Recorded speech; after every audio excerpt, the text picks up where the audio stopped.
एक बोध कथा मुझे ये मिली कि जब नल नील ने पत्थर राम नाम के लिखे और सागर में डाले, वो तैरने लगे, तो उसी समय राम ने अचानक एक दृश्य देखा।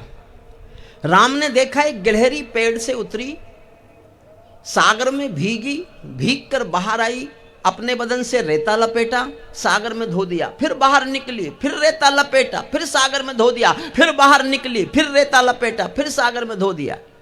राम पूछ बैठे, देवी क्या कर रही हो? तो गिलहरी तन के खड़ी हो गई, बोली आपको दिखाई नहीं देता, मैं आपके लिए पुल बना रही हूं, पुल बना रही हूं आपके लिए। राम ने पूछा, तुम्हारे मिट्टी के 10-20 कण जो तुम सागर में डालती हो, तुम्हारे बदन से जो मिट्टी लिपट जाती है उसको सागर में धोने से मेरा पुल बन जाएगा? गिलहरी बोली मत बनो, लेकिन इतिहास में लिखा जाएगा जब आपने कोई न्याय का काम शुरू किया तो चाहे मिट्टी के 10-20 कण दिए हों, योगदान तो मैंने भी दिया था, मदद तो मैंने भी की थी।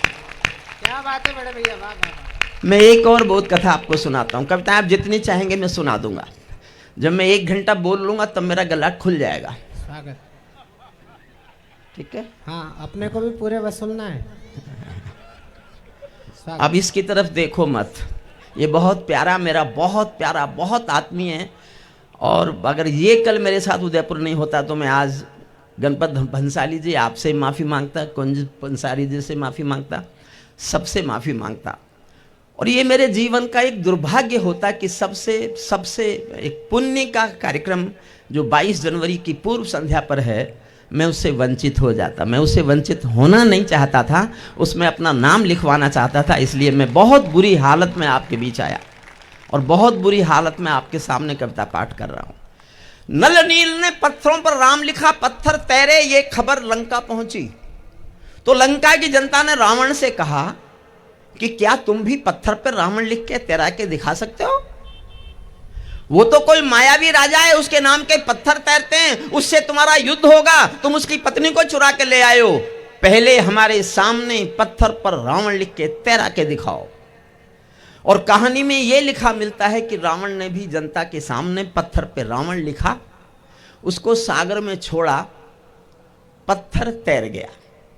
जनता तो खुश कि डरो मत, अपना राजा राम से कम नहीं है, उसके नाम के पत्थर तैरे तो हमारे राजा के नाम के पत्थर भी तैर गए। लेकिन रावण जब घर पहुंचा, जाते ही उनकी पत्नी ने पूछा, ये बताओ ये हुआ कैसे?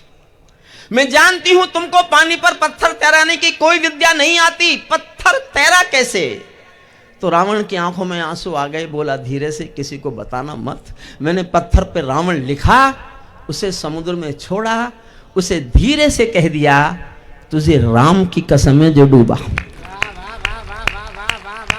मैंने उस राम पर एक कविता लिखी थी और मैं मेरे जीवन की सर्वश्रेष्ठ कहानी सुनाता हूं आधी मिनट की। इससे अच्छा मैंने कभी सुना नहीं, पढ़ा नहीं, लिखा नहीं।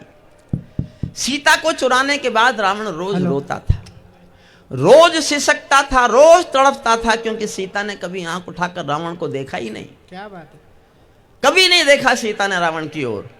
तो रावण की पत्नी ने कहा, देखो तुमने पाप तो किया है सीता को चुरा कर, लेकिन तुम इसलिए रोते हो कि सीता तुमको एक बार देख ले, तो हम तुमको रास्ता बता सकते हैं।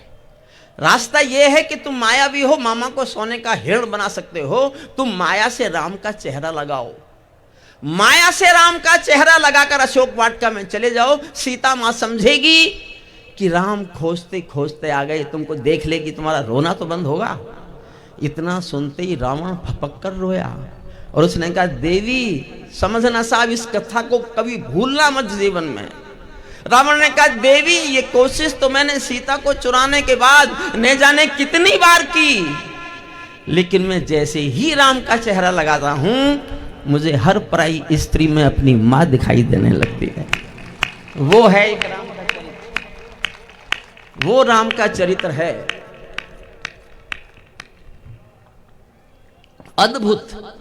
मैं दिन भर 24 घंटे आपको राम के चरित्र की ऐसी कहानियां सुनाते रह सकता हूं। जब वो चले गए वनवास में, घर से निकल गए, भरत बाद में आए, भरत को पता चला राम चले गए हैं, तो वो अपनी सेना लेकर राम को मनाने के लिए चल दिए। लक्ष्मण गुस्से वाले थे, लक्ष्मण ने राम से कहा, धनुष बाण उठाओ, भरत हमला करने आ रहा है। राम ने कहा चुपचाप बैठ जाओ। और भगवान राम वन देवी से अनुरोध करने लगे हाथ जोड़कर कि हे वन देवी, जिन रास्तों से मैं आया हूं उन रास्तों के कंटक साफ कर दो। अगर भरत ने उन रास्तों पर कंटक देखे तो भरत ये सोच के बहुत रोएगा कि मेरा भाई इन कांटों पर चला होगा। वाह, ये सोच, ये सहजता। राम ने अपनी पत्नी को, ये एक आरोप लगता है कि आप सीता को वनवास दे दिया। वो सीता को वनवास नहीं था। संसार में राम राज्य की चरित्रता, पावनता सिद्ध करने का रास्ता था कि लोकतंत्र के माने हैं कि राजा के चरित्र पर एक भी व्यक्ति को शक नहीं होना चाहिए। एक भी व्यक्ति को शक नहीं होना चाहिए। एक दूसरा भी कारण था। क्या बात? सीता के चरित्र पर कोई शक करे, ये राजा के कहने से तो शंका दूर नहीं होगी। उस समय का कोई बड़ा मुनि कह दे कि सीता निश्चरित्र है तो जनता यकीन कर लेगी। इसलिए सीता को वाल्मीकि ऋषि के घर भेजा गया ताकि वाल्मीकि ऋषि ये कह दें कि सीता का चरित्र निश्चरित्र है, तब वो विश्व में। और एक मैं बहुत मॉडर्न इसे जोड़ता हूं। दैनिक जागरण अखबार ने मेरठ में कॉन्क्लेव किया, मुझे बुला लिया। मैंने दो बातें बताई कि साहब, एक तो राम पहला राजा है जिसने एक विवाह किया, इसलिए भारत में यूनिफाइड सिविल कोड आनी चाहिए। अगर राम को आदर्श मानते हो, राम से पहले हर राजा, राम के पिता तक ने 3 शादियां, हर राजा बहुत शादियां करता था। ये राम का आदर्श था कि पत्नी एक होना चाहिए। वाह! इसलिए उन्होंने दुनिया को संदेश दिया। और भारत अगर उससे सीखना चाहता है तो कल प्राण प्रतिष्ठा के बाद भारत सरकार यूनिफाइड सिविल कोड की घोषणा करे।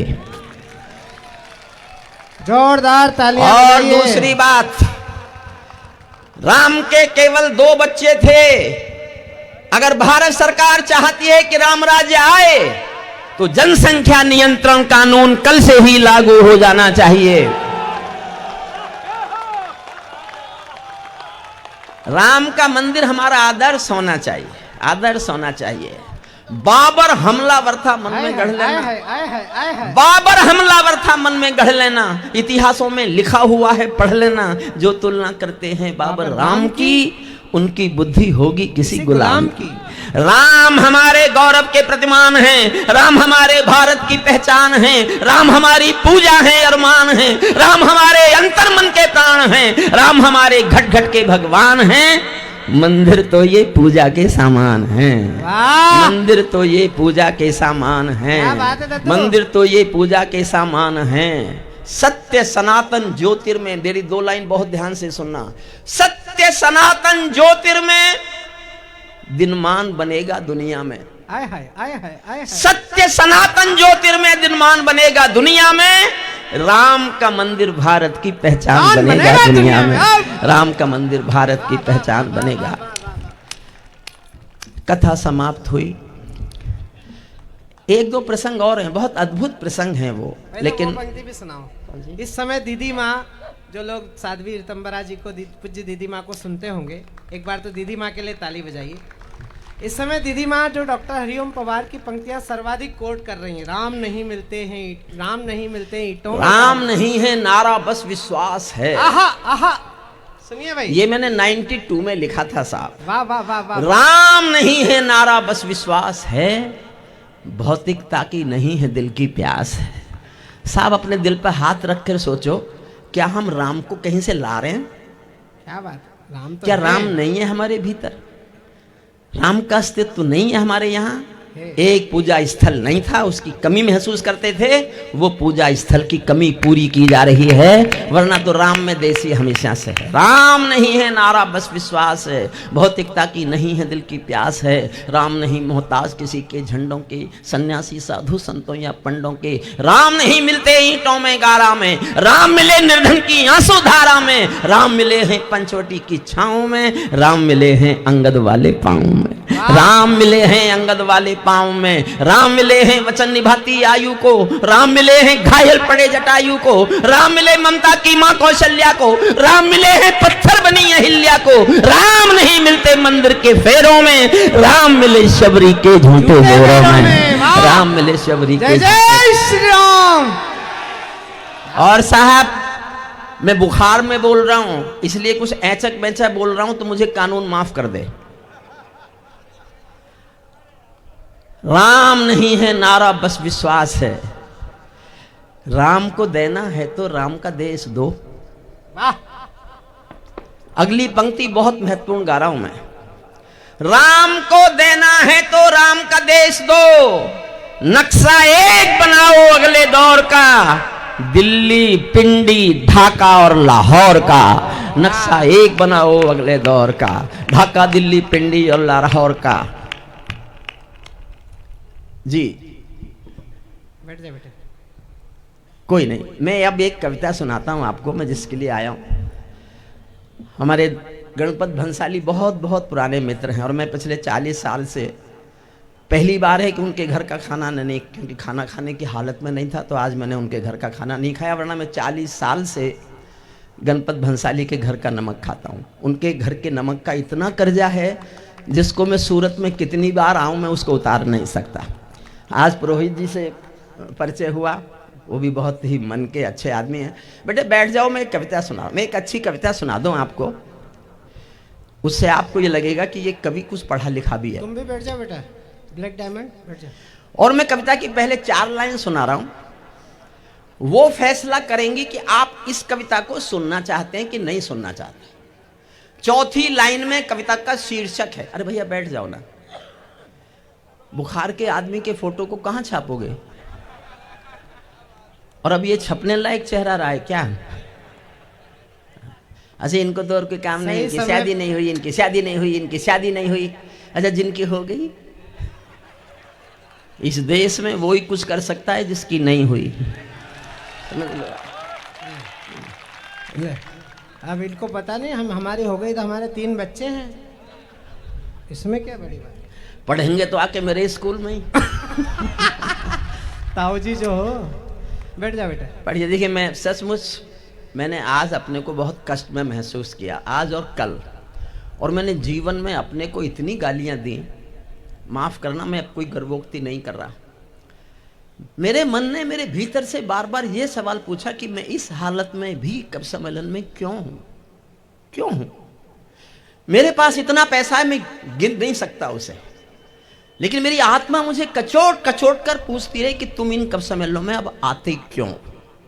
तो मुझे एक कहानी याद आती है। क्या है मेरा कवि सम्मेलन ना छोड़ पाने का कारण? मेरे छोटे भाई विष्णु हों, स्वयं हों, गौरव हैं, अभी मैं सबको सुनाता हूं। एक संगीतकार जंगल में मृदंग बजाता था। क्या बढ़िया बात। जंगल में मृदंग बजाता था, अभ्यास करता था, संगीतज्ञ था बड़ा, और जैसे ही वो संगीत बजाता था एक बकरी का बच्चा वहां आके नाचने लगता था। जब भी संगीत बजा, जब भी मृदंग की ढाल आई, बकरी के बच्चे ने नाचना शुरू किया। उस संगीतकार ने बकरी के बच्चे को बुलाया, उसने कहा तुम संगीत जानते हो क्या? बोले नहीं। बोले मैं क्या गाता हूं तुम ये जानते हो क्या? बोले नहीं। बोले फिर मैं जैसे ही गाता हूं, मृदंग बजाता हूं, तुम यहां नाचने लगते हो, क्या कारण है? तो जो उत्तर दिया वही हरिओम पवार के कवि सम्मेलनों में रहने का कारण है। बकरी के बच्चे ने कहा मैं नहीं जानता तुम क्या गाते हो, मैं नहीं जानता तुम क्या बजाते हो, लेकिन ये ढोलक तुम बजाते हो ना, इसमें जो चमड़ा मंढा हुआ है वो मेरी माँ की खाल से आता है।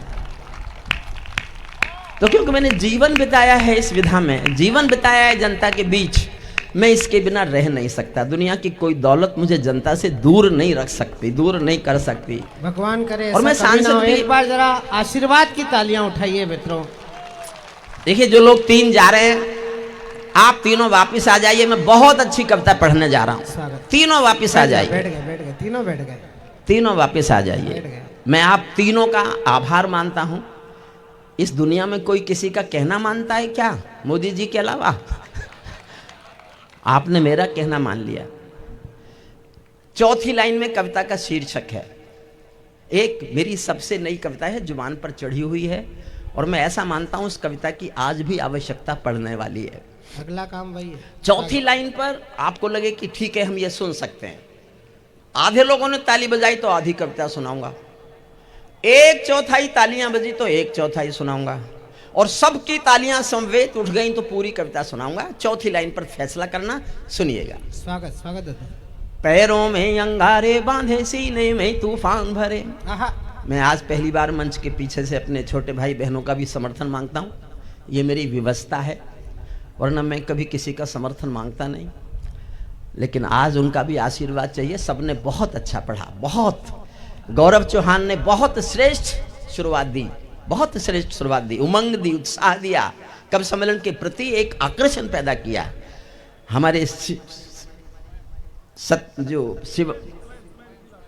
स्वयं श्रीवास्तव जी ने बहुत श्रेष्ठ मुक्तक भी पढ़े और खुददारी का वाचन किया।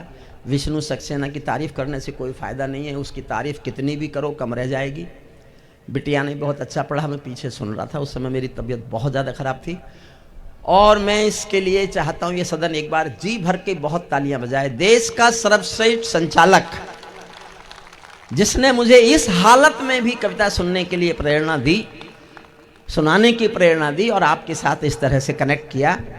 कविता सुनिए। चौथी लाइन पर तय करना इस कविता को कितना सुनना चाहते हैं। स्वागत है। पैरों में अंगारे बांधे सीने में तूफान भरे, आंखों में दो सागर आंजे कई हिमालय शीश धरे, मैं धरती के आंसू का संतरास नहीं तो क्या गाऊं। तय करना चौथी लाइन पर, मैं धरती के आंसू का संतरास नहीं तो क्या गाऊं, खूनी तालिबानों का इतिहास नहीं तो क्या गाऊं। तालिबान सुनेंगे साहब तो एक बार लहराइए तालियां हाथ उठाकर।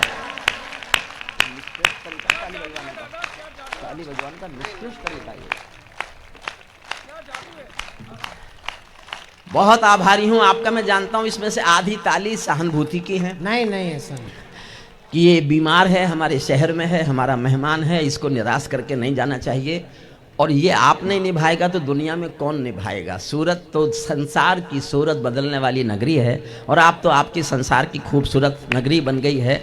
सुनिए। और वैसा भी एक जानकारी आपको दूं, इस बार सफाई में सूरत और इंदौर दोनों एक नंबर पर आए हैं। मैं बोलना भूल गया था, सूरत अपने शहर के लिए जरा जोरदार तालियां बजाएं। नहीं, सूरत तो संसार में एक नंबर पर आ जाए और कब सम्मेलन कराना बंद कर दे। पैरों में भैया आप भी बैठ जाओ, प्लीज प्लीज बैठ जाओ बेटा, आप मत खींचना। आदरणीय आप जो घूम रहे हैं ना, हे आर्यपुत्र बैठ गया। पैरों में अंगारे बांधे सीने में, एक गंभीर कविता मैं सुना रहा हूं, मैंने बहुत मेहनत करके अंतरराष्ट्रीय कविता लिखी है। पैरों में अंगारे बांधे सीने में तूफान भरे, आंखों में दो सागर आंजे कई हिमालय शीश धरे, मैं धरती के आंसू का संतरास नहीं तो क्या गाऊं, खूनी तालिबानों का इतिहास नहीं तो क्या गाऊं, आगामी तूफानों का आभास नहीं तो क्या गाऊं, दुनिया के दादाओं का उपहास नहीं तो क्या गाऊं, दुनिया के दादाओं का उपहास नहीं तो क्या गाऊं, नई सदी परमाणु बम के गहने पहने बैठी है। थोड़ी देर मुश्किल कविता है, थोड़ी देर। और कविता के अंतिम छंद में तो मैं आपको कुर्सियों से उछालूंगा, और मैं आपको कुर्सियों से ऊपर नहीं उछाल पाया तो मैं काहे का हरिओम पवार। नई सदी पर, थोड़ी देर मुश्किल कविता सुन लो, फिर बाद में बहुत सहज है।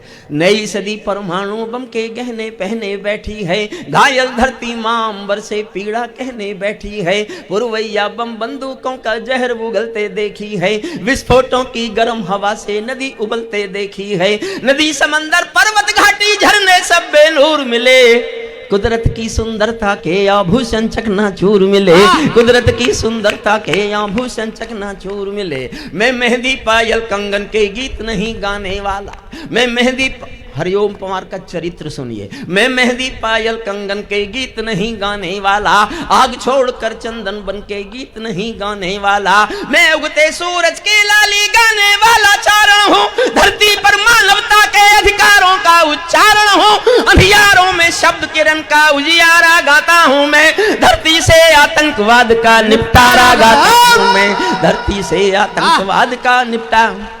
पानी मंगा ले। धरती से आतंकवाद का निपटारा गाता हूँ मैं, मेरी कलम कामना गाती है जग की खुशहाली की, लेकिन दिल में आग भरी है दुनिया की बदहाली की। कितना अधोपतन देखूंगा सत्ता के व्याकरणों में, गांधी लिंकन बुद्ध पड़े हैं चरम पंथ के चरणों में। और दो पंक्तियां फिर प्यार मांगती हैं। कितना अधोपतन देखूंगा सत्ता के व्याकरणों में, गांधी लिंकन बुद्ध पड़े हैं चरम पंथ के चरणों में। मुझको ये पूरी दुनिया लाचार दिखाई देती है, मुझको ये पूरी दुनिया लाचार दिखाई देती है। चीर हरण के चौसर का दरबार दिखाई देती है, चीर हरण के चौसर का दरबार, चीर हरण के चौसर का दरबार दिखाई देती है। गंधारी की धरती पर भूचाल दिखाई देता है, अफगानों का जनजीवन बदहाल दिखाई देता है। तोप तमंचों से घायल परिवेश दिखाई देता है, खूनी बाजों के पंजों में देश दिखाई देता है। यूएनओ में दुनिया का विश्वास टूटते देखा है, हथियारों के बल पर कोई देश लूटते देखा है, हथियारों के बल पर कोई।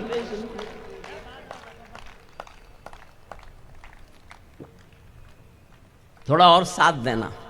मैं बनारस था 3 दिन पहले,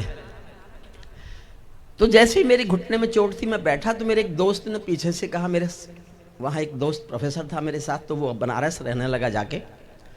उसने कहा पवार जी अब आप बूढ़े हो गए। तो मेरे मुंह से एक वाक्य निकला, मैं कुंज जी आपकी धरती पर आपके इन श्रेष्ठ श्रोताओं के बीच जिनके दिलों में सबके राम राम की यादें, राम का स्नेह, राम का अपनापन, राम की भावना तो है ही, वरना इतनी ठंड में आप लोग यहाँ राम के नाम पर आयोजन में नहीं आते। वो आप सबके भीतर राम।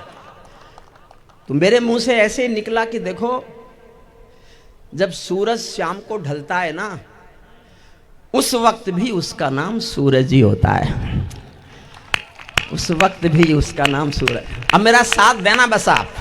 मैं सूरज के साम्राज्य से आंख मिलाने वाला हूँ, साहस देखना मेरा। मैं सूरज के साम्राज्य से आंख मिलाने वाला हूँ, दुनिया के हर दादा का मैं ताज हिलाने वाला हूँ। आसमान की लाली मेरे शब्दों की चिंगारी है, मेरी पूरी दुनिया से टकराने की तैयारी है। मैं शब्दों की गंध ज्वाल हूँ, वर्तमान को गाऊंगा। जिस दिन मेरी आग बुझेगी मैं उस दिन मर जाऊंगा, जिस दिन मेरी आग बुझेगी मैं उस दिन, जिस दिन मेरी आग बुझेगी मैं उस दिन मर जाऊंगा। दुनिया वालों आने वाला समय तुम्हें दुत्कारेगा। यहां से कविता शुरू होती है। क्या बात है भैया, वाह वाह वाह वाह। अगर तालिबानियों के साथ अमेरिका वालों ने दोगला व्यवहार नहीं किया होता तो हमास का और इजराइल का युद्ध हुआ ही नहीं होता, हुआ ही नहीं होता। तालिबानों अपने घर में, कोई नहीं।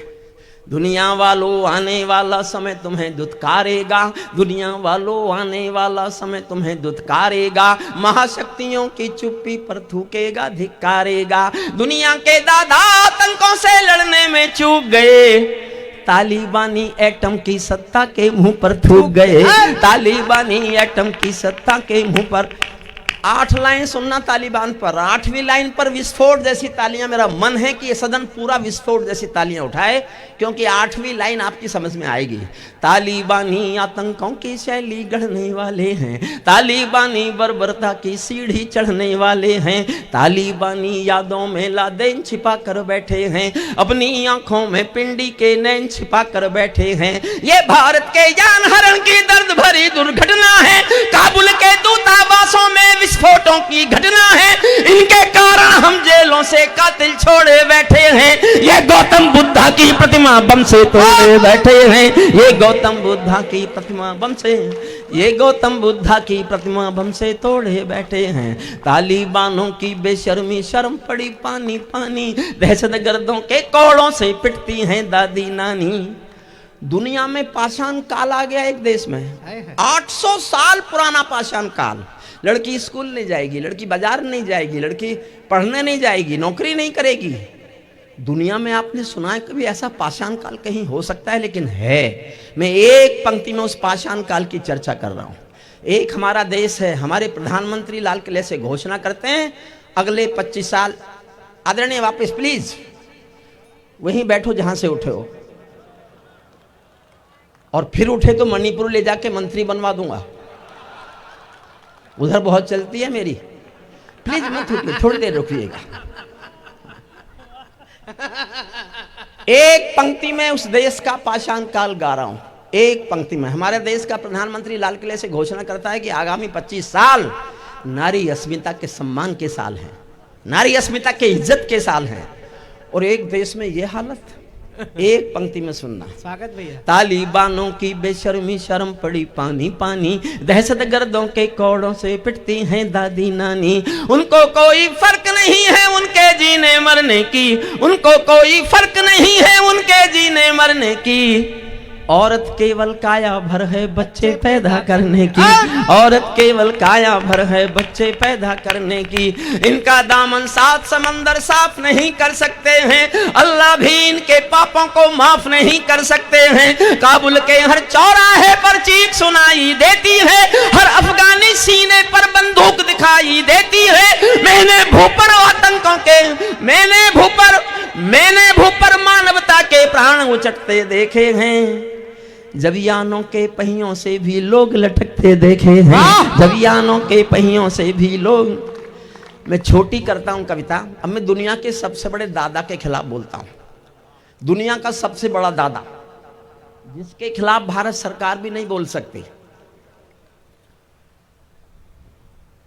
हमारे डिप्लोमेटिक रिलेशन ऐसे हैं कि हम उसकी बुराई नहीं कर सकते, मैं कर सकता हूं। आप अंदाजा लगाइए, भारत सरकार ज्यादा शक्तिशाली है या हरिओम पवार ज्यादा शक्तिशाली है? ईमानदारी से तय करना मैं गा रहा हूं, देखिए आप सुनना ईमानदारी से। तालिबानी जिनके अब्बा आका तुम थे अमरीका, वाह वाह वाह वाह। तालिबानी जिनके अब्बा आका तुम थे अमरीका, इनको रूस से लड़वाने के खाका तुम थे अमरीका। इनकी ट्रेनिंग इनका पोषण भूल गए क्या अमरीका, अपनी खुदगर्जी में शोषण भूल गए क्या अमरीका। तुमको अपने पापों के ही अंक मिले हैं अमरीका, अपने पाले सांपों के ही डंक मिले हैं अमरीका, अपने पाले सांपों के ही डंक। आप अंतरराष्ट्रीय कविता समझे, मैं सर झुकाता हूं आप सबकी श्रद्धा के सामने। आतंकों के साए को तुम हाथ हिला कर चले गए, वाह वाह वाह। आतंकों के साए को तुम हाथ हिला कर चले गए, जिनका तुमने अंत लिखा था उन्हें जिला कर चले गए। भोले भाले अफगानों का हृदय तोड़ कर चले गए, जहरीले सांपों के घर में दूध छोड़ कर चले गए। जिस दिन काबुल से अमरीकी हाथ छूटते देख लिया, उस दिन दुनिया ने अमरीकी दम्भ टूटते देख लिया, उस दिन दुनिया ने अमरीकी दम्भ टूटते देख लिया।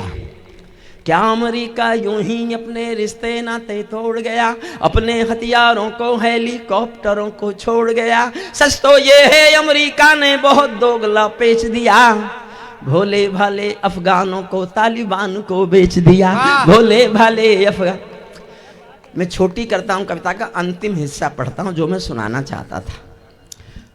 15 अगस्त 2021 याद कीजिए, तालिबानियों का कब्जा हो गया था अफगानिस्तान पर। उनका प्रेस प्रवक्ता एक बयान दे रहा था, मैं हमारे देश के टेलीविजन पर 7 बार वो टेलीकास्ट हुआ। 15 अगस्त 2021 को तालिबानी प्रेस प्रवक्ता बोल रहा था, we have got our motherland, Kabul and total Afghanistan. Our next target is Jammu and Kashmir. And due to brotherhood, we will support the jihad in Jammu and Kashmir and we will get it liberated. हमारा अगला लक्ष्य जम्मू कश्मीर की आज़ादी है और भाईचारे के नाते हम उस जिहाद का समर्थन करेंगे और जम्मू कश्मीर आज़ाद कराएंगे। तब मैंने अंतिम छंद लिखा है। मैं अनुरोध कर रहा हूं, आप मन से सुनेंगे तो मैं आपको कुर्सियों से उछालूंगा ही।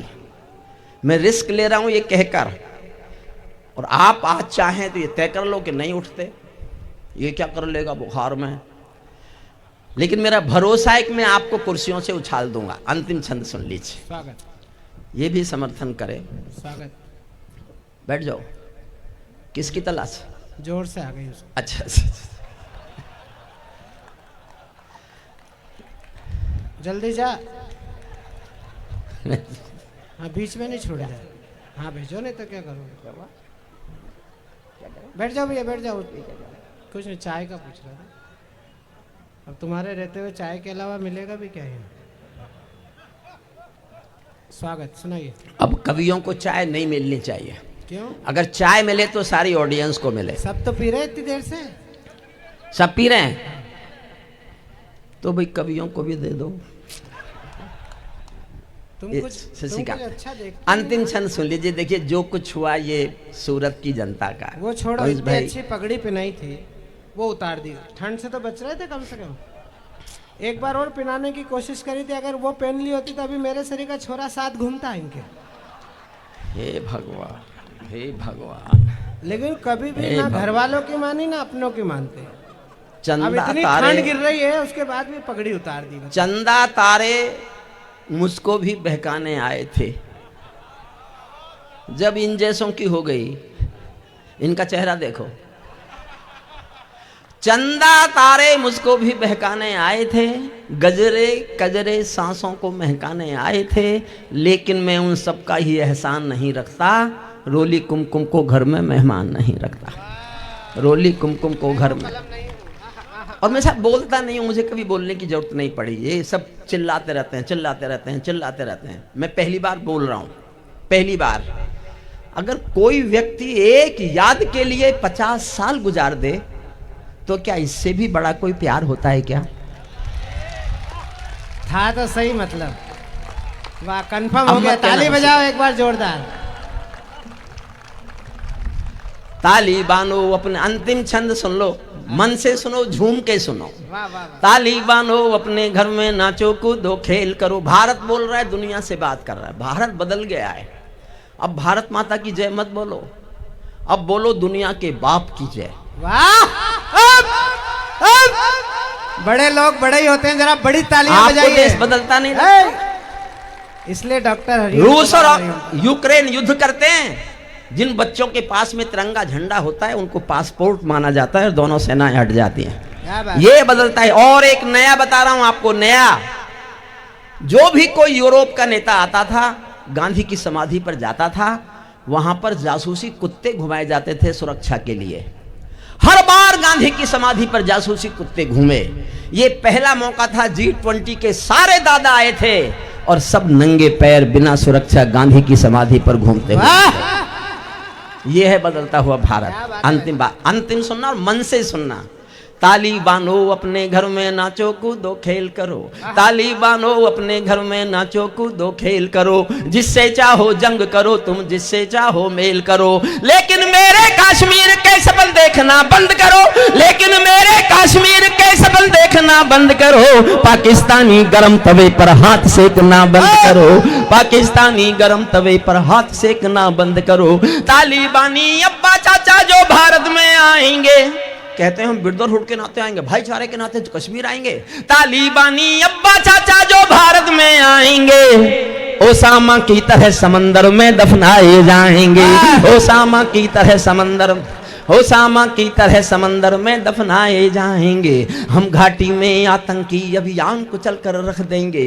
हम घाटी में आतंकी अभियान कुचल कर रख देंगे। कोयल के घर कौवों का रुमाल कुचल कर रख देंगे। जो घुसपैठी घाटी में बारूदी गर्म हवा देंगे, जो घुसपैठी बारूदी घाटी में गर्म हवा देंगे, हम उनको जन्नत की 70 हूरों से मिलवा देंगे। हम उनको जन्नत की 70 हूरों, हम उनको जन्नत की 70 हूरों से मिलवा देंगे। चंद किराए के ये गुंडे और तमंचे पिंडी के, और जोश मांगता हूँ। चंद किराए के ये गुंडे और तमंचे पिंडी के, सौदागर बनकर बैठे हैं आतंकों की मंडी के। पहले इनको संविधान की परिभाषा में समझा दो, ना समझें तो फिर बुलडोजर की भाषा में समझा दो। ना समझें तो फिर बुलडोजर की ना समझें तो फिर बुलडोजर, ना समझें तो फिर बुलडोजर की भाषा में।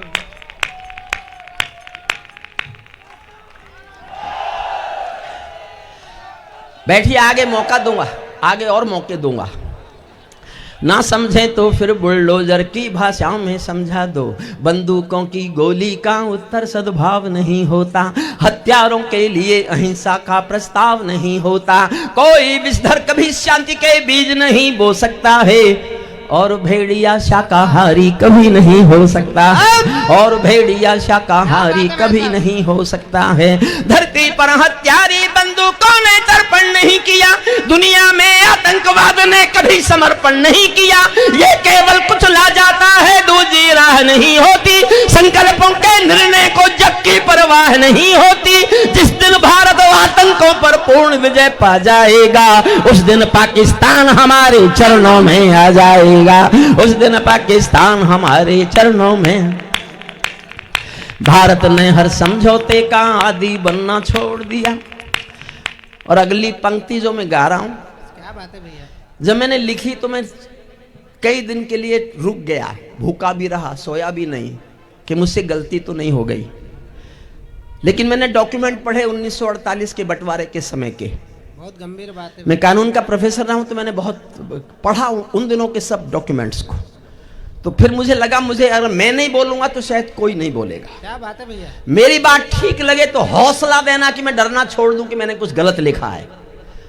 और मैं यहां सूरत में बोल रहा हूं, आपको ऐसा लगे कि मैंने गलत लिखा है तो चुप रह जाना, मैं कल से नहीं पढ़ूंगा, आपको वचन देता हूं, वचन देता हूं। लेकिन समर्थन करो तो इतना करना कि मेरा डर निकल जाए।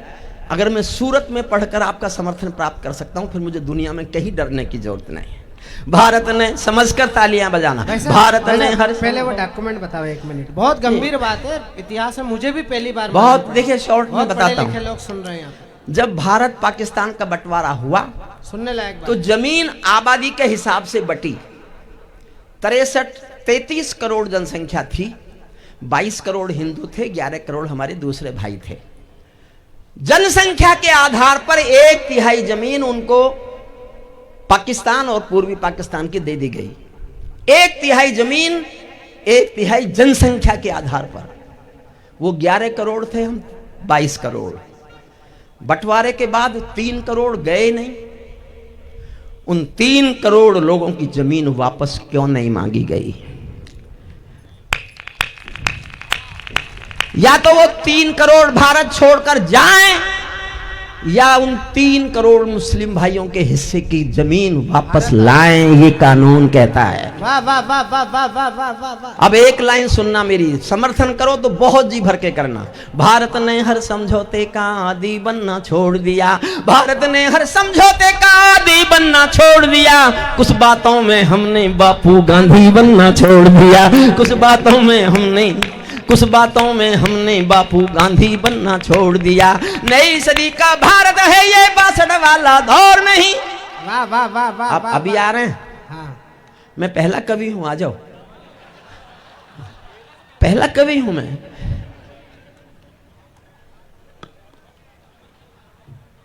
बस मेरा साथ देना। मैं कांपता हुआ, कपकपाता हुआ, कपकपाते गले से सुनाने की कोशिश कर रहा हूं। बैठ जाओ वापस। अरे यार ये पुत्र। भारत ने हर समझौते का आदी बनना छोड़ दिया, कुछ बातों में हमने बापू गांधी बनना छोड़ दिया। नई सदी का भारत है ये 62 वाला दौर नहीं। हम भी दुनिया के दादा हैं, दिल्ली है लाहौर नहीं। हमने अपने संविधान से 370 मिटा दिया, नेहरू जी ने डाला था जो सांप गले से हटा दिया। उरी का उत्तर घर में घुसकर चोट से देना सीख लिया, पुलवामा का उत्तर बालाकोट से देना सीख लिया, पुलवामा का उत्तर बालाकोट से देना सीख लिया। रावलपिंडी के दिल में जब खोट दिखाई देता है, उठाना एक पंक्ति। रावलपिंडी के दिल में जब खोट दिखाई देता है, उनको सपनों में भी बालाकोट दिखाई देता है, उनको सपनों में भी बाला। और अब विदा लेता हूं, अंतिम 4 लाइन पढ़ रहा हूं, बस अंतिम 4 लाइन। एक लाइन देश के नहीं, धर्म के बेटे के नाम पढ़ रहा हूं। क्या बात है। यह संयोग है कि मोदी जी राजनीति में हैं। विशुद्ध वो धार्मिक व्यक्ति हैं, उनके दिल के अंदर केवल धर्म है, धर्म के सिवा कुछ नहीं। एक पंक्ति आपका आशीर्वाद मांगती है, आपकी विशेष मांगती है, सुनना। तालिबानी जिनके अब्बा का तुम थे अमरीका, तालिबानी जिनके अब्बा, रावलपिंडी के दिल में जब खोट दिखाई देता है, उनको सपनों में भी बालाकोट दिखाई देता है। हमने डर को कूटनीति से दूर हटा कर रखा है, हमने डर को कूटनीति से दूर हटा कर रखा है। दिल्ली के सिंहासन पर एक शेर बिठा कर रखा है। हाँ, मुमकिन होने वाला है। बैठिए।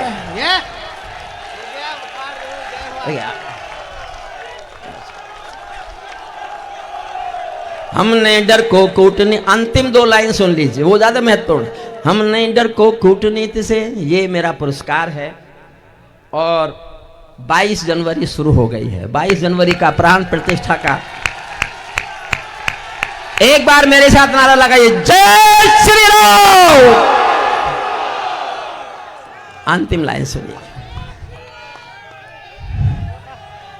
साहब, मैं कविता में बहुत कट्टर आदमी हूं, बहुत कट्टर। राष्ट्रपति भवन में मिले थे अभी मोदी जी, बोले आपने मेरे बारे में क्या लिखा? मैंने कहा जो मेरे जी में आया वो लिखा। बोले ऐसे लिखोगे कि ऐसे लिखूंगा? और मैंने उनको सुनाया, मैं बहुत बधाई देता हूं मैं परिवर्तन के नायक को, ये मेरी जिंदगी है सुनना। बहुत बधाई दी है मैंने परिवर्तन के नायक को, लेकिन कैसे मर जाने दूंगा पीड़ा के गायक को। आप विजय के जननायक हो, मैं आंसू का गायक हूं। आप राजपथ के नायक हो, मैं जनपथ का नायक हूं। आप राजपथ के नायक हो, मैं जनपथ का नायक हूं। भारत की संसद ने कसमें खा खा कर स्वीकारा है। अंतिम पंक्तियां सुनना।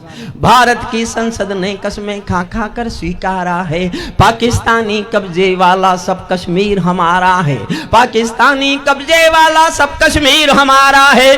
दिल्ली के सिंहासन से ये निर्णय जाने वाला है, पाकिस्तानी कब्जे वाला वापस आने वाला है। पाकिस्तानी कब्जे वाला सच्चा है अपना प्यार तो क्या इस जहां का डर। गुल बन के गुलिस्तां वफा में फिर मिलेंगे हम। अब बिछड़ रहे हैं कोई रंज मत करो, फिर बाहर आएंगी तो फिर मिलेंगे हम।